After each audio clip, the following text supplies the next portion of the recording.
pagi Bapak Ibu, selamat datang di GBI Papamas. Selamat beribadah kepada Tuhan.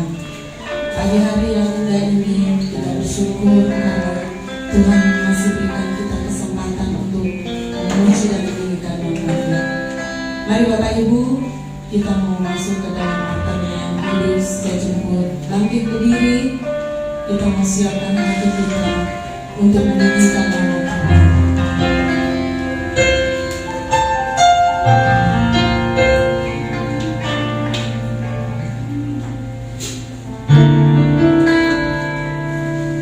Kita mau siapkan hati kita menuju ke dalam bahagia. Kita mau masuk ke dalam altarnya yang kudus. Ku masuk ke dalam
saat ujian kami dinaikkan Tuhan, Engkau hadir, Engkau memberkati setiap hati kami, dan mujizat kesembuhan dan pemulihan boleh terjadi saat ini ya Bapa. Terima kasih ya Bapa, kami siap untuk meninggikan Engkau hanya di dalam nama Tuhan kami Yesus Kristus. Mari kita semua yang percaya sama-sama kita katakan amin. Silakan duduk Bapak Ibu. Kembali saya sapa Shalom. Memasuki pekan ketiga tahun 2021, sungguh penyertaan Tuhan yang sempurna selalu dirasa oleh kita semua. Amin. Sebab kita percaya bahwa Allah kita adalah Allah yang setia. Dia adalah Allah Immanuel yang selalu menyertai setiap langkah hidup kita. Amin. Immanuel, kita akan naikkan puji.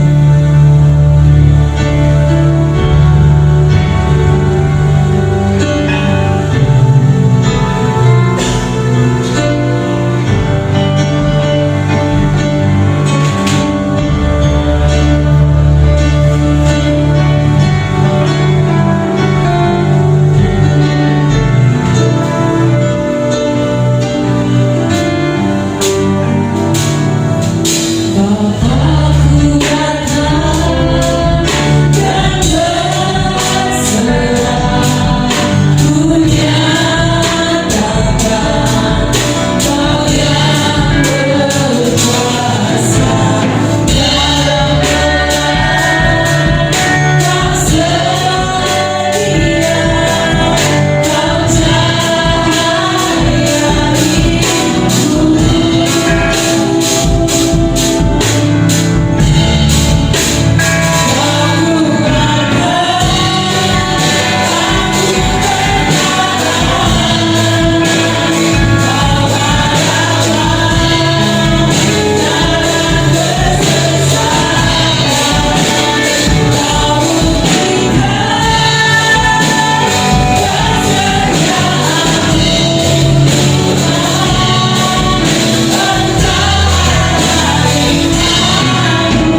Saya undang untuk bangkit berdiri Bapak Ibu. Kita mau bersorak-sorai bagi Tuhan. Langit dan bumi akan lenyap, tetapi firman-Nya pasti digenapi.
Yesus cinta saya dan saudara, amin.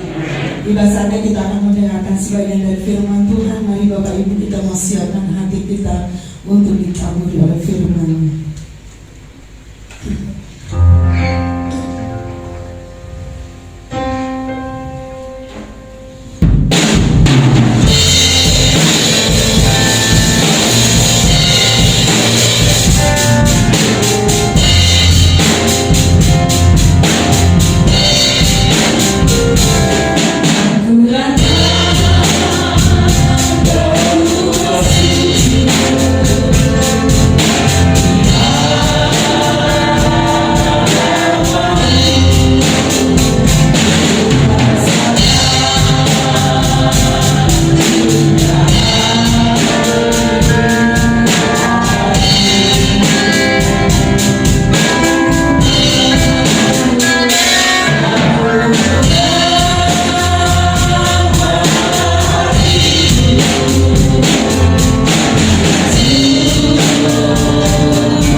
sebab Tuhan kami, sungguh kami haus akan firman-Mu.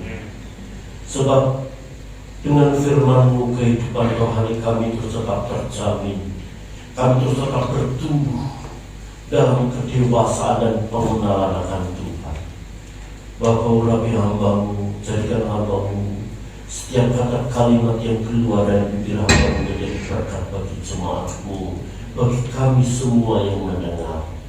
Terpujilah dan membungkus kami oleh kuat kuasa Roh Allah, baik hati dan pikiran kami, sehingga kami sungguh-sungguh tertuju kepada Tuhan. Di dalam nama Yesus kami siapkan untuk mendengar firman Allah. Amin. Silakan duduk kembali saudara yang dikasihi Tuhan. Shalom. Tuhan memberkati kita sekalian pada saat ini. Kita akan membaca dalam Lukas pasal yang ketiga.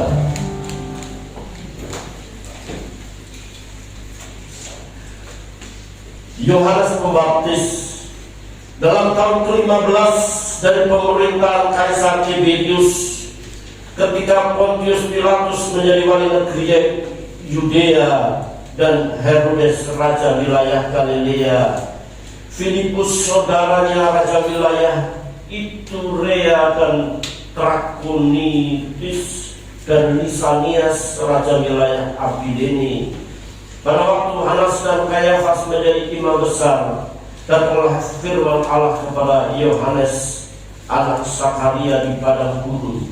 Maka datanglah Yohanes ke seluruh daerah Yordan dan menyerukan, bertobatlah dan berilah dirimu dibaptis dan Allah akan mengampuni dosamu. Seperti ada tertulis dalam kitab nubuat Yesaya, ada suara yang berseru-seru di padang gurun, persiapkanlah jalan untuk Tuhan.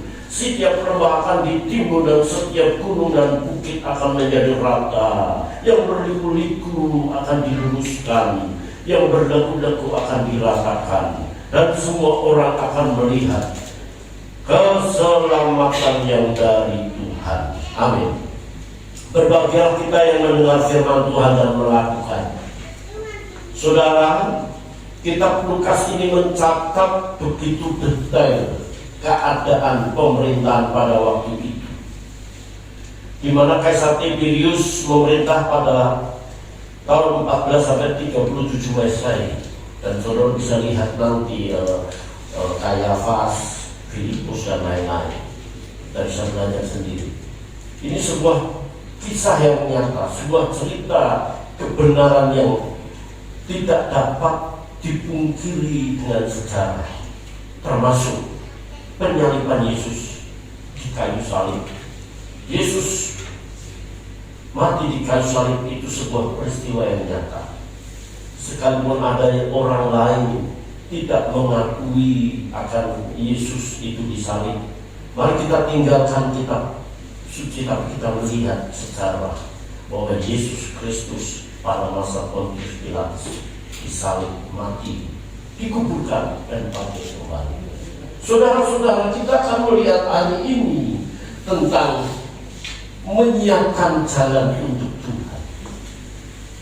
Yohanes Pembaptis anak Sakaria dan Elisabet dipersiapkan untuk membuka jalan bagi Yesus, supaya orang-orang pada waktu itu dia menerima Tuhan. Saudara-saudara, kalau seorang raja atau kaisar akan pergi ke suatu tempat, maka dia akan mengutus orang-orang untuk mempersiapkan jalan, supaya yang berbukit-bukit diratakan, yang lubang-lubang timbul seperti di Indonesia ini. Kalau ada seorang presiden atau pada masa pemerintah Orde Baru, kalau presiden datang ke satu kota, jalan pasti putus.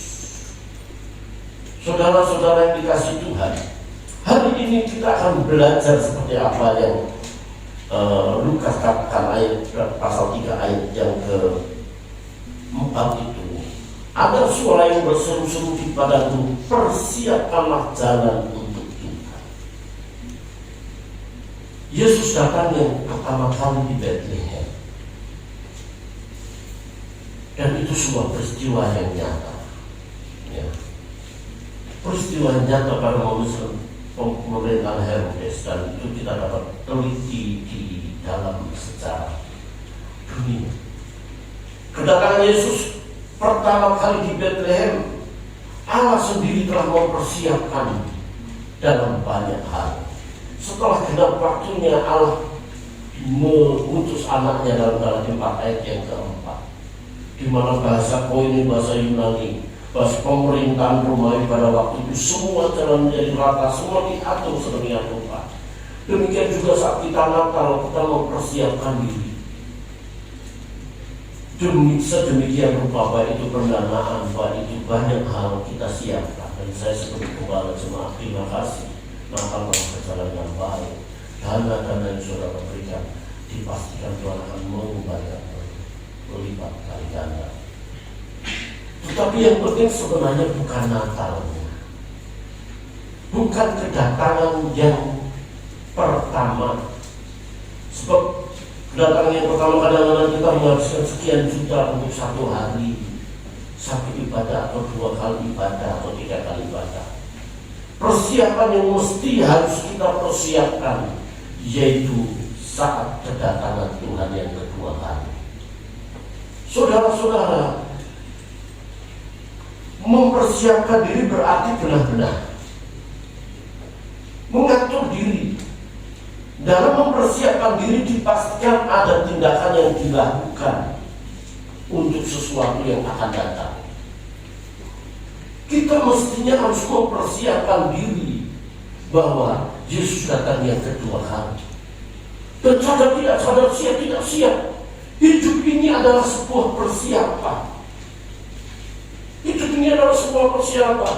Jangan kita berkata, Pak, nanti saya persiapan kalau saya sudah mati. Bukankah orang yang ada di kayu salib, dia mempersiapkan diri dia waktu itu dia selamat. Ya, kalau kita punya kesempatan,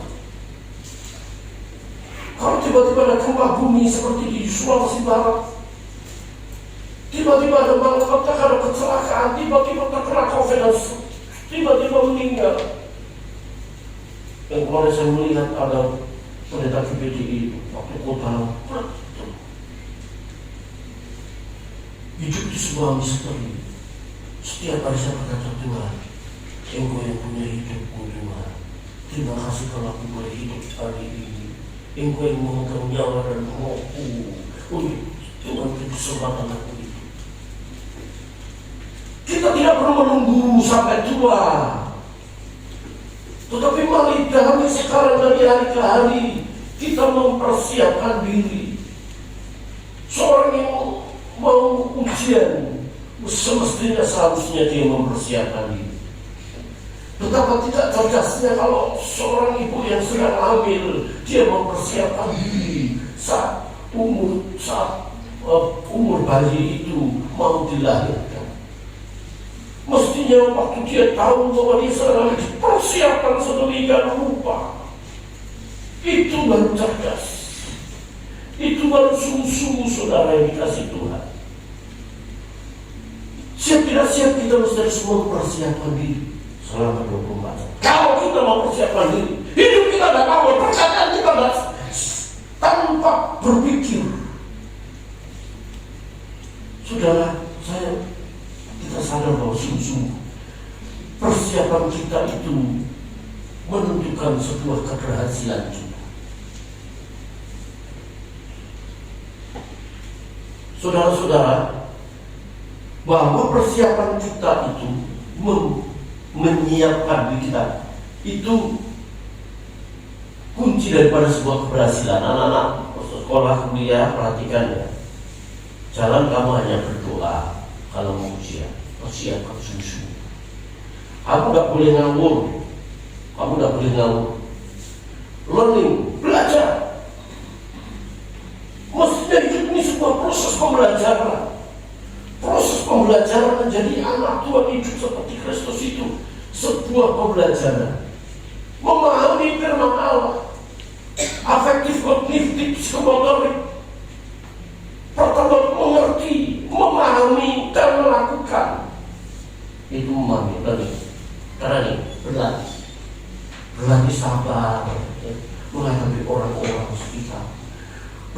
bagaimana kita lemah lembut, bagaimana kita bisa mengampuni, bagaimana kita bisa berkorban. Itu harus dilatih.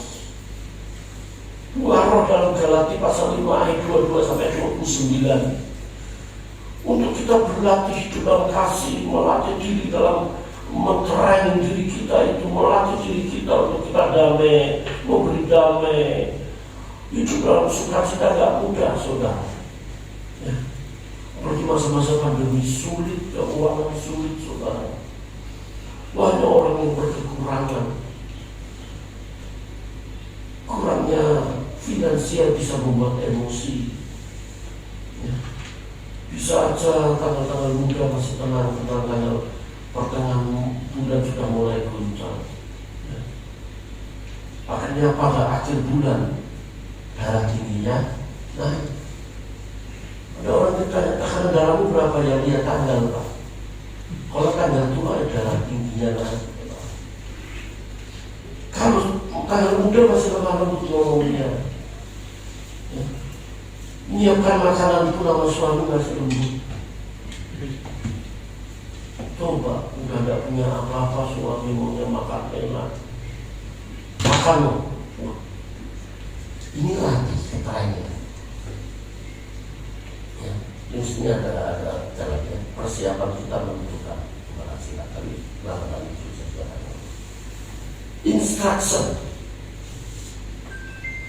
Instruction itu dalam pendidikan itu sebenarnya pembelajaran.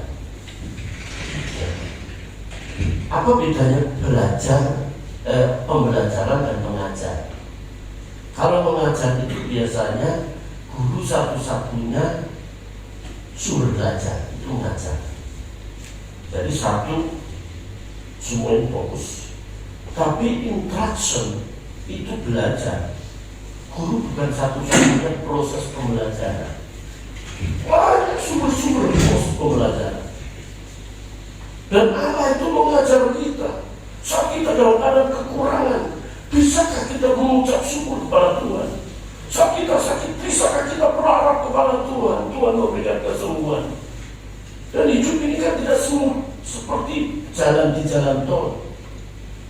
Hidup ini sulit, saudara. Masa-masa sulit seperti sekarang ini. Banyak orang mengeluh, banyak orang tinggalkan Tuhan, banyak orang menuduh Tuhan tidak adil. Tetapi proses pembelajaran kita itu bukan sebatas Filipi 4 ayat yang ke-6.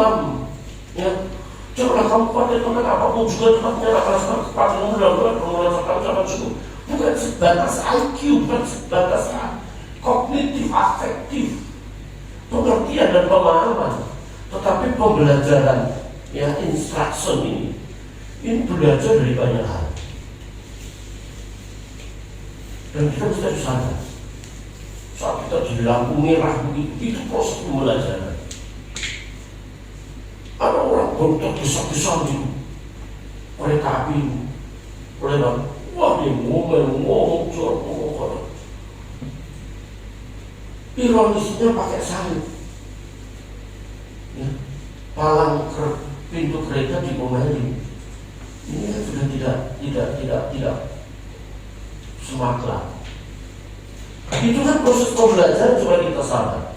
Dan itu mengajar saya saat ini kita semua, bukan hanya termasuk saya, bukan hanya saya. Kita ini hanya dalam sebuah proses pembelajaran interaksi.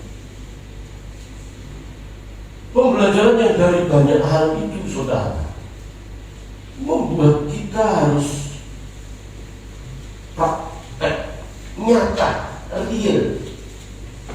Makanya John Luke mengatakan diskul bahwa pelajaran-pelajaran itu tidak akan berarti kalau tidak dilakukan, tidak dinyatakan dalam sebuah kenyataan atau tingkah laku atau sebuah hal yang dapat dilihat. Ya, saudara-saudara yang dikasih Tuhan, kesiapan kita menentukan keberhasilan. Sikap batin Persiapan kita bukan jabatan kita sebagai pendeta, bukan jabatan kita sebagai aktivis jemaat. Persiapan kita bukan mempersiapkan harta benda, bukan. Sikap batin. Kalau orang itu punya sikap batin, saudara, pasti dia murah hati, dia sabar, dia lemah lembut, dia mengakui seperti itu. Dia nggak pelit, saudara. Yang saya akan singgung, saudara, di sini, saudara, kualitas kehidupan sesungguhnya dari pribadi seseorang terletak pada hati. Ya, kualitas sesungguhnya dari pribadi seseorang terletak pada apa yang ada dalam hatinya. Kebaca nggak, saudara? Kita baca kualitas sesungguhnya 1, 2, 3. Kualitas sesungguhnya dari pribadi seseorang terletak pada apa yang ada dalam hati. Apa yang ada dalam hati kita? Kalau kita hanya sebatas kita punya banyak duit, kita bisa beli ini, bisa beli itu, kita masih materialis. Apa yang ada pada hati kita itu, saudara, itu tergantung kualitas kita. Maka apa yang kita katakan itu terletak kecerdasan kita. Makanya kalau kita melihat di YouTube, ya, media sosial, banyak orang saling membuli, banyak orang saling menghakimi, saudara-saudara. Dikatakan di sini bahwa dalam Lukas itu setiap lembah akan ditimbun dan setiap gunung dan bukit akan menjadi rata. Ini sebenarnya, saudara, ini di Yesaya pasal 40, di mana bangsa Israel akan pulang dari Babel setelah dihukum Tuhan. Geografis pada masa itu menunjukkan karakter bangsa Israel. Setiap timbun, setiap bukit akan ditimbun. Ini bicara kesombongan. Orang yang sombong, bangsa Israel, tidak perlu Tuhan. Merasa dirinya hebat, merasa dirinya mampu. Mestinya dia harus taat pada Babel, tapi dia memberontak Yahuda, makanya dibawa ke Babilonia pada waktu itu. Orang mesti belajar rendah hati. Apa yang kita sombongkan sih? Berapa sih rumah yang kita tempati? Terus suatu kali kita akan meninggal dan kita tidak tahu. Mau di peristiwa terakhir di San Diego pun, itu pun juga bukan jaminan. Orang belajar rendah hati. Tidak perlu sombong, sehebat apapun kita tetap perlu Tuhan. Sesibuk apapun kita perlu Tuhan. Saya punya kakak pertama sudah dipanggil Tuhan 2 tahun yang lalu. Dia punya hobi sound system. Saya ikut dia dari tahun 81. Saya mendengarkan banyak musik-musik bagus, sound-sound jutaan. Saat dia meninggal, waktu semuanya ditinggal begitu. Apa sih yang kita sombongkan, apa yang kita banggakan? Mari kita duduk. Termasuk orang-orang yang pelit, orang-orang yang egois, itu sebenarnya orang yang sombong. Orang yang tidak peduli orang lain. Makanya saudara, kalau ada orang minta sumbangan untuk ya, kalau bisa kita kasih. Itu perhatian kita. Kita belajar rendah hati. Tidak perlu sombong. Sekalipun kita bisa memaki-maki orang, sekalipun kita bisa balas dendam, mari kita tetap rendah hati. Yang menarakan yang berlubang menjadi siap dibangun di atas dasar di bawah jalan ini suara ini.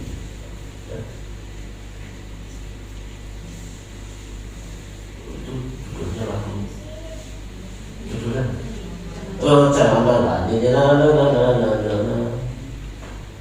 setiap bukit-bukit akan ditimbun. Itu artinya bicara soal kesombongan, keangkuhan, kehebatan. Apa sih yang menjadi hobi kita? Mau hobi kita bawa sampai nanti? Enggak. Mari kita tetap rendah hati. Yesus Tuhan yang diinginkan. Sebelum lumba diratakan liku-liku, jalan yang berliku akan diluruskan. Ini bicara orang yang munafik, orang yang culas, orang yang suka menyimpan kesalahan orang lain, orang yang punya luka batin, hatinya nggak lurus, bengkok. Ya. Kalau dosa itu kan hamartia asebia anomia. Ya. Hamartalos itu menyimpang, hamartalos menyimpang.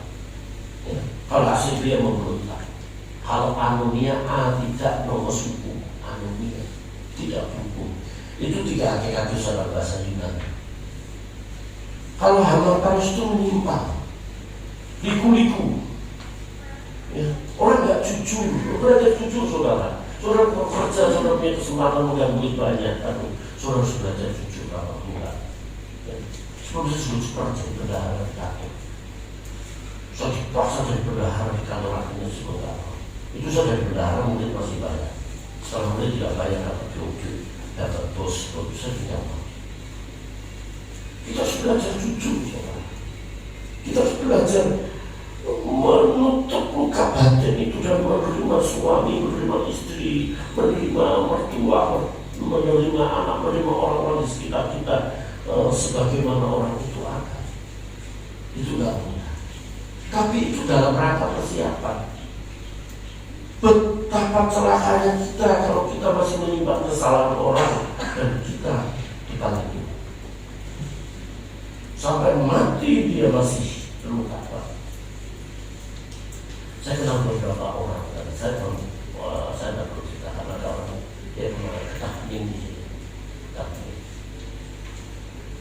Saya perhatikan orang ini, kalau ngomong, di depan saya ngomong begini, tahunya dia ngomong, ini orang bahaya, ini orang bahaya. Ya Pak, ini begini-begini. Hati-hati, kalau katanya dia. Hati-hati, saudara. Setiap kata kalimat kita diberikan dia disampaikan ke orang. Pak Toto, saya mau dia takut. Atau kalau saya meninggal berarti karena menyebabkan kesalahan akal kebaikan. Hatinya bengkok, makanya nggak ada badan bengkok. Bukan hanya ada badan bengkok, tetapi juga ada bengkok sama bengkok juga. Kalau hatinya apa? Bengkok. Anda itu juga ada bengkok ya Pak ya. Ada juga yang bengkok, tapi pasangnya mesti kita jujur saudara. Suami-suami harus jujur sama istri. Ya. Kalau bisnisnya 800 juta, ya ngomong 800 juta. Ya. Jangan urusannya 400 juta. Saudara, tapi kalau ada suami istri balik semuanya, amin saudara. Itu banyak ketidakjujuran, saudara. Itulah hati yang bengkok. Ya.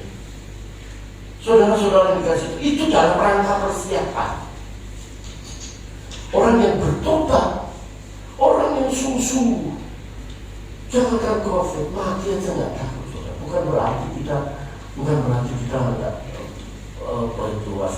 Apa kita bisa baca dan suatu kali memang semua kalau bisa pakai ini. Ya, karena apa? Kita harus jaga diri. Wah, COVID itu bahaya sekali. Adik saya meninggal karena COVID itu cukup luar biasa. Ini suami daripada adik saya yang kita DD juga kena COVID. Kita nggak boleh sembrono, nggak boleh sembrono. Ya, tak boleh sembrono. Dalam hal ini saudara, mari kita menyadari betul dalam rangka persiapan yang pertama. Mari kita sadar bahwa siap tidak siap ini dalam rangka persiapan menanti kedatangan Tuhan itu. Setiap waktu, setiap jam, setiap detik, jangan tunggu nanti. Mestinya kita harus belajar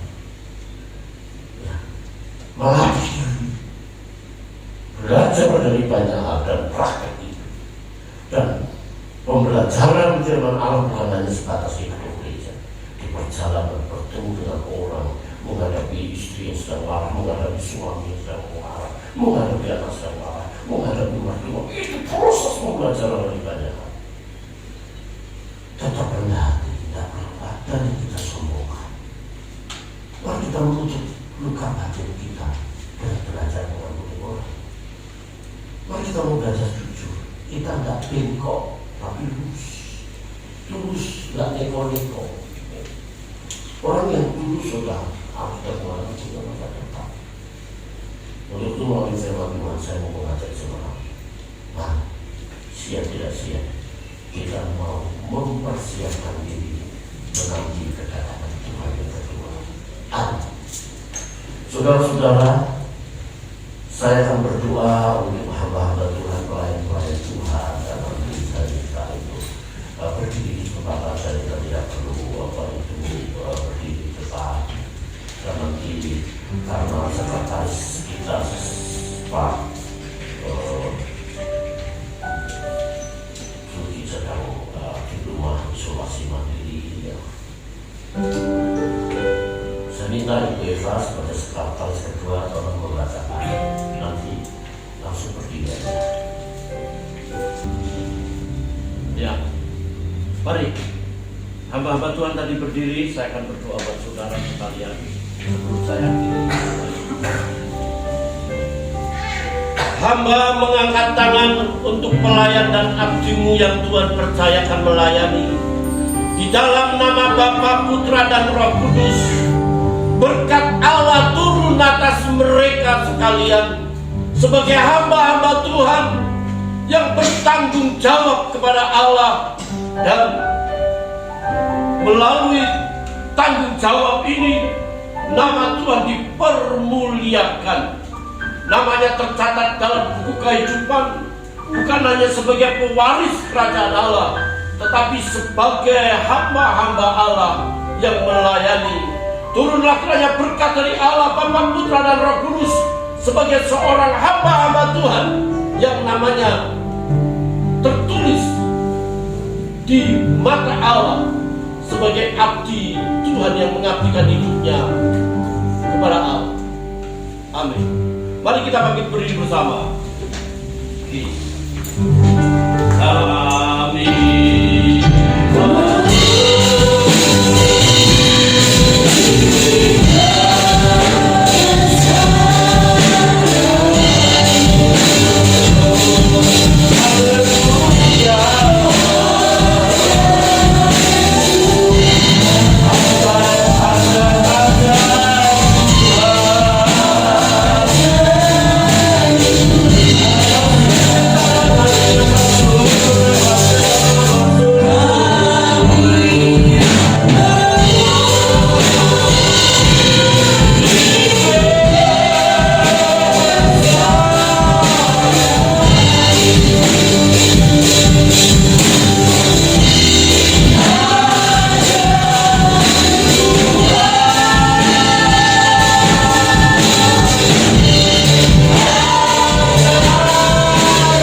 Kami berdoa di dalam nama Bapa, Putra, dan Roh Kudus, di dalam nama Yesus, kesembuhan, kesehatan yang sempurna, sehingga mereka tidak satu pun yang terkena COVID-19 Tuhan. Ibu mertua kami serahkan dalam tangan Tuhan. Kalau kami mendengar beberapa yang lalu suci darah, kami berdoa, ya Tuhan belas kasih-Mu nyata. Di dalam nama Yesus aku mohon, melalui tangan dokter, kesembuhan semakin disempurnakan. Dia sehat dan dia boleh datang kembali beribadah kepadamu. Bapak terima kasih kalau kami boleh beribadah pada saat ini. Sedang melayani 50% Tuhan, kami mau beribadah dan penuh sukacita karena Allah hadir di tempat ini. Bagi jemaat lain yang tidak hadir, Tuhan rawat mereka. Sekiranya mereka memiliki urusan yang tidak dapat ditinggalkan, Tuhan juga menyertai dan menolong. Terpujilah nama-Mu Bapa. Kami berdoa untuk negeri ini Tuhan dengan keamanan dan ketentraman yang nyata, sebab semuanya berdampak dalam kehidupan umat-Mu. Bagi jemaat-Mu yang belum mendapat pekerjaan, Tuhan memberi pekerjaan. Bagi yang sudah bekerja, Tuhan ajak kami bekerja sungguh-sungguh. Berdoa untuk perusahaan yang dimana jemaat-Mu bekerja, terus tetap dapat mereka bekerja di tempat itu, sehingga nama Tuhan dipermuliakan. Bapak, terima kasih. Sebentar kalau kami ingin rapat tahunan untuk kami mengatur apa yang harus kami lakukan sepanjang tahun ini. Tuhan memberkati, Tuhan menolong. Sebelum jemaat-Mu pulang, jemaat akan memberi persembahan bagi-Mu. Berkati persembahan jemaat-Mu, agar persembahan ini berarti untuk pelayanan di tempat ini. Jemaat Tuhan semakin diberkati Tuhan, nama-Mu dipermuliakan. Saudara arahkan mata hatimu dan pulanglah dengan berkat Tuhan, yaitu berkat damai dan sejahtera dari Allah Bapa, kasih setia dari Yesus Kristus Tuhan, dan persekutuan Roh Kudus menyertai saudara sekarang sampai para Yesus Tuhan kita dalam nama